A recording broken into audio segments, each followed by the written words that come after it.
"Sir, step away from the vehicle." That was the first thing he said to me. Not "good morning," not "we're with the HOA," just that. I remember how wrong it sounded in the quiet. My truck door was open, the engine was off, a thermos of coffee sat on the tailgate, steam thinning into the cold air.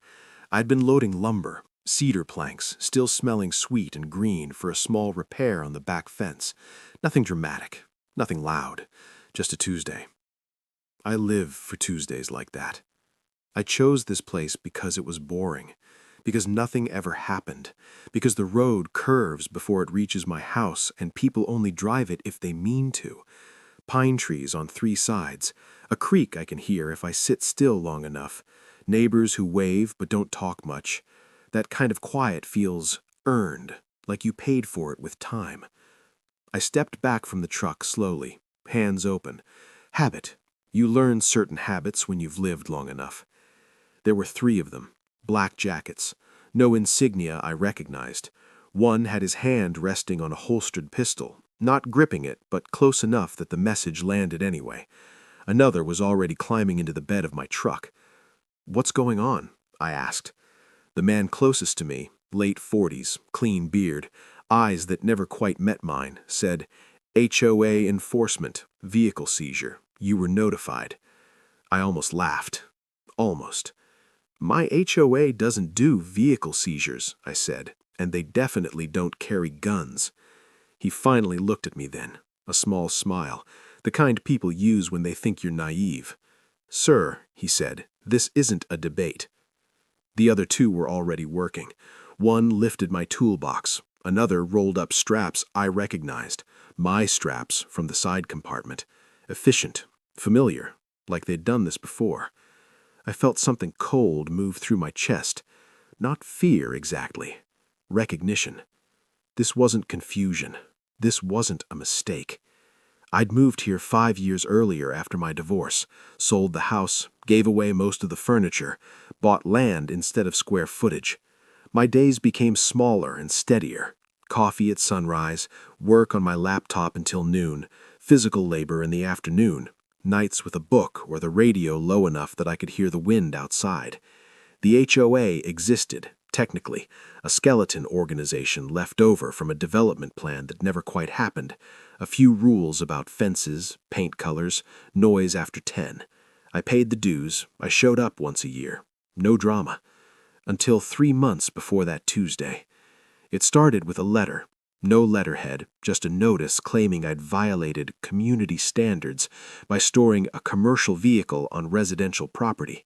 I emailed back, politely, with photos of my truck, no logos, personal plates, registered as private. I quoted their own bylaws. No response. Then another letter. This one mentioned fines, escalation, language that felt off, vague references to enforcement partners. I called the HOA president, left a message, called again. Nothing. I assumed incompetence. I assumed paperwork lag. That's what reasonable people assume. Standing there, watching strangers load my truck like it already belonged to them, I understood how wrong I'd been. "This is theft," I said, louder now. The man smiled again. "No, sir, this is compliance."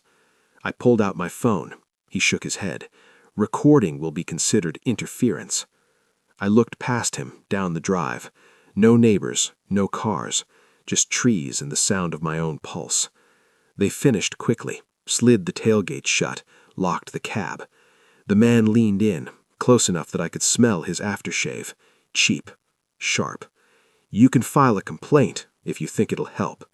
Then they drove away in my truck, tires crunching gravel like nothing unusual had happened. I stood there until the sound was gone. That was the moment it clicked. This wasn't an HOA problem. This was intentional, and someone had decided I was an easy target. If you enjoy the video, please subscribe. The first thing I did was call the police. The dispatcher listened, asked questions, put me on hold, came back with a tone that had shifted just enough to sting. "Sir, this appears to be a civil matter. They took my truck at gunpoint. Did they threaten you directly? They were armed. Were the weapons drawn? No. Then you'll need to resolve this through the HOA or civil court. The call ended politely, cleanly, like a door closing. I drove into town in my backup car and went straight to the HOA office. It was locked, dark. A handwritten sign on the door said, "Remote operations only." Emails went unanswered. Calls dropped to voicemail. Meanwhile, letters kept coming, certified this time. Itemized fines, storage fees, references to a third-party compliance contractor. Then the rumors started. A neighbor stopped waving. Another asked casually if everything was okay with the authorities. Someone posted in the community forum about unregistered commercial activity. My name wasn't mentioned. It didn't need to be. Isolation has a sound. It's the absence of small things. I stayed calm. I documented everything. Dates, names, photos. I requested records. I filed formal disputes. The response was silence, or worse, form letters that cited statutes that didn't exist. That's when I started digging. I pulled the HOA's filings, cross-referenced board members, tracked the compliance contractor through state registries. The company was new, 6 months old, no real address, directors tied to shell LLCs. One name kept appearing, the HOA president's brother-in-law.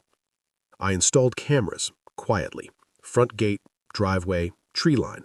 I started backing up my emails to an external drive, logging calls. A friend of mine, Eli, used to work in municipal fraud investigations. We hadn't talked in years, but when I told him what was happening, he didn't interrupt once. At the end, he said, "They're laundering authority." What does that mean? It means they're pretending to have power they don't, and they're betting you won't fight. Things escalated.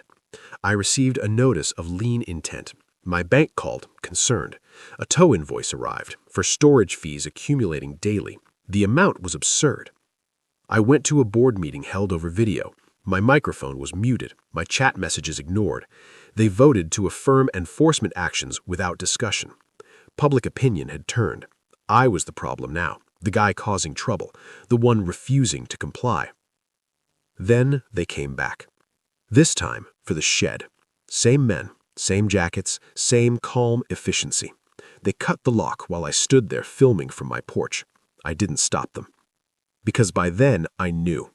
I knew the contractor wasn't licensed for seizures. I knew the HOA bylaws didn't allow armed enforcement. I knew the truck was being stored on private land owned by one of the board members. And I knew my cameras were capturing everything. When the shed door came down, it felt like a loss. Real. Heavy. I let it happen. I spent that night at the kitchen table, surrounded by paperwork, watching footage, listening to audio, cataloging timestamps. I wasn't angry anymore. I was focused. The notice of auction arrived 2 weeks later. Public sale. My truck. My equipment. Listed under abandoned property. That's when I made my move. Through Eli, I contacted the State Attorney General's office. Quietly. I sent a package, videos, emails, HOA bylaws highlighted in yellow, contractor records circled in red. I didn't threaten. I didn't demand. I documented. The auction was scheduled for a Saturday morning. They didn't know the AG's investigator had already visited the storage yard on Friday. Didn't know the sheriff's office ever viewed the footage. Didn't know the compliance contractor had failed to file seizure notices required by law. On Saturday, I showed up anyway. Stood at the edge of the lot, hands in my pockets. The man with the clean beard was there. He saw me and smiled. "Too late," he said. "You should have paid." I nodded. Then the first cruiser rolled in. Then another. Then a black SUV with state plates. The smile faded. Questions were asked. Papers were checked. Weapons were inspected. Licenses requested. One by one, their story collapsed.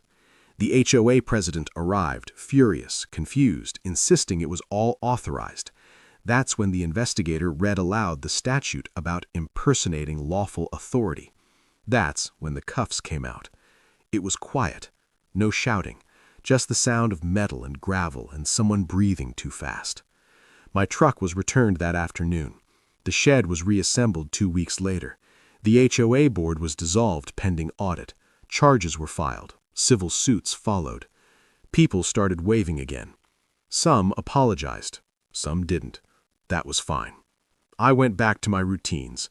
Coffee at sunrise, work until noon, physical labor in the afternoon. The quiet returned, but it felt different now. Stronger. Protected. Because peace isn't the absence of conflict. It's knowing you won't be erased quietly. If something like this happened to you, would you have stayed silent or would you have stood your ground? If you've lived it, tell me.